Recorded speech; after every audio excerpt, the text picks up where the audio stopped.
Kim Chu naniniwalang hindi swerte sa lalaki. Masayang masaya si Kim Chu dahil sa naging mainit na pagtanggap ng mga manonood sa kanyang mga proyekto tulad ng Linlang at What's Wrong with Secretary Kim. Matatandaang unang napanood ang Linlang sa Prime Video noong 1 taon. Ngayon naman ay pinag-uusapan ng bagong serye na mapapanood sa View.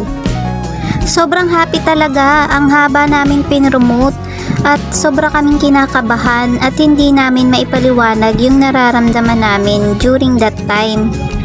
We're very happy sa naging outcome ng What's Wrong with Secretary Kim. Sana magtuloy-tuloy. Bungad ni Kim. Noong 2020, nakasagsaga ng pandemya sa bansa ay inakala ng aktres na magwawakas na rin ang kanyang karera. Nakaranas ng matinding online bashing si Kim dahil sa isang insidente. I thought I'm done. After bawal lumabas, parang feeling ko kaya napaka-fragile ko lately. From Fit Check, Linlang, Showtime, tapos What's Wrong with Secretary Kim. Thankful talaga ako. Walang mapaglagyan yung puso ko sa sobrang saya.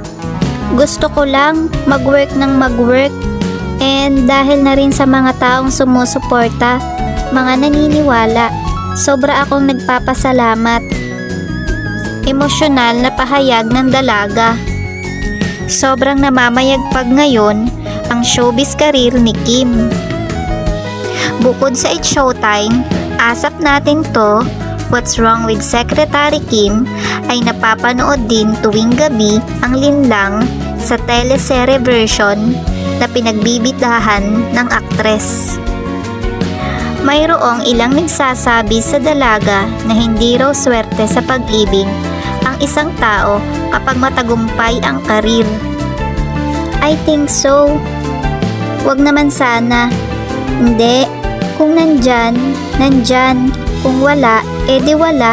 So, parang bonus yung love if ever.